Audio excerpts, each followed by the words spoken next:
The president of South Africa has already congratulated the president of Zimbabwe for being elected in these chaotic or shambolic elections, as SADC has called it. There are a number of things that we need to look at in this whole process and what it means for Zimbabweans in particular. First of all, we want to look at the statement that was released by the presidency and the important points that we should note in discussing about this whole scenario. First of all, let's hear what the president said. The presidency of South Africa, this was 28 August, 6:15 p.m. The Republic of South Africa congratulates the government and the people of the Republic of Zimbabwe for organizing and holding the harmonized elections to elect the president, National Assembly and local government representatives, which took place on the 23 and 24 of August 2023. Point to note, the elections was supposed to be on the 23rd of August. The 24th of August was because of the disorganization of ZEC. Let us go to that is the first point. South Africa is conscious that these elections took place under a difficult economic environment due to burdening sanctions which the people of Zimbabwe continue to unjustly endure. Very, very important point. But it is a political statement that is there to support ZANU-PF. I'll explain further. Furthermore, South Africa has taken note of the preliminary pronouncement by the invited international observer missions, including African Union, AU, and South African Development Community, SEOM, observer missions. South Africa calls on all parties in Zimbabwe to work in unison in sustaining peace and work towards development and shared prosperity in the country. The 3 points that I wanted to point out is 23 of August to the 24th of August. Economic sanctions, SADC report, and the issue of the call for unity. So there are 4 points actually. So let us go into these points one by one. What the president has said. The first point is that the president notes the fact that Zimbabwe is under sanctions, which is a very valid point. Sanctions are a very, very important factor to note. Why are they an important factor to note? The first thing that you must understand is that if you look at Huawei in China, they were placed under sanctions by the Trump administration. You see what happened to Huawei. The newest Huawei phones that we have, they can no longer attack Google Play. That's how tough economic sanctions can be to a big company in a big economy, which is bigger than the GDP of China is bigger than the GDP of Africa. But it was affected by economic sanctions that were imposed by the Trump administration. So we must not downplay the issue of sanctions. However, it was not a necessary statement in this regard because it is a non-thing and it is irrelevant to the matter of the elections. Then we come to the issue of this second part of the statement that there are irregularities.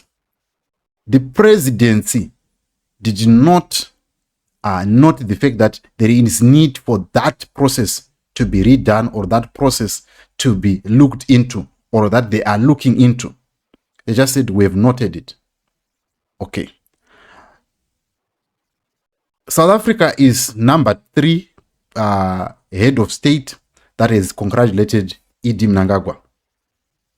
The Namibian president has congratulated and the Tanzanian president has congratulated. Other presidents I've checked, they haven't said anything.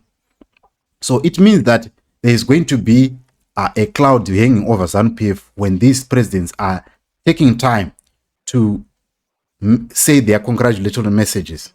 The question now is, what is CCC going to do? CCC is caught in 2 choices, or maybe 3. The first choice is they have to go to court within the stipulated time frame that they are supposed to go to court. and challenge the whole process of ZEC using the V11s that many people are saying, I don't think these guys have the V11s. Number two, they could wait for SADC and AU final report, or even these observer missions that are still in Zimbabwe, to do their final reports and wait for the SADC Troika action. What is SADC Troika going to do about this? Or else they are going to have to go. They are going to have to go to ZANU-PF and form a GNU or try to broker a deal with ZANU-PF, which is also tying in with a point that ZANU-PF has to make. Let me explain why. ZANU-PF, the fact that the people or the presidency around SADC and other African presidents, they have not yet thrown in their congratulatory messages, and this issue is now being taken again by UN and these other bodies. It means that ZANU-PF might be forced to humble themselves, to eat the humble pie, and try to talk to CCC and find a deal. Why would they do that? The reason why they would do that is they would want one to at least nullify the issue that is hanging over their head of saying this whole process must be redone. They would want to delay that and keep the presidency and keep the power and try to probably say we are going to solve this internally by trying to look at all the electoral reforms in the 2028 elections. And this is an option for them which could work for ZANU-PF, of course, even for CCC, for the sake of peace in the nation. Or ZANU-PF could totally ignore everything and then face the backlash of what the other reports have said in the future. And they will have to be forced to invest again in the elections. But also, the other thing that we must also note is, for these elections to be redone, they require a lot of money. And I'll explain also the other layers of problems that needs to happen. What I know about the elections, for them to be redone under international observer missions, is number one, it has to be voted by the UN. It has to be voted, it's either by members of African Union or even the members of SADC. And at this point in time, are we going to see the interest from these presidents that are in the SADC region to really veto that? Or else, for the process to be redone, it has to be done after the nullifying by either the High Court or the Supreme Court of Zimbabwe. Why? Because the Zimbabwe is a sovereign state and they cannot be given instructions on what to do by an outsider. South Africa cannot do that. Namibia cannot do that. As a collective body, they could do that as SADC. But the question is there interest and appetite from SADC to do such a thing? That is the biggest question. I would love to hear your thoughts. What do you think Chamisa should do? Do you think this is bad news for Zimbabwe? Do you think that we are on our own and we just have to wait another 5 years of this government of ZANU-PF, and we're going to see a mass exodus of people? Are we going to see Zimbabwe being sanctioned?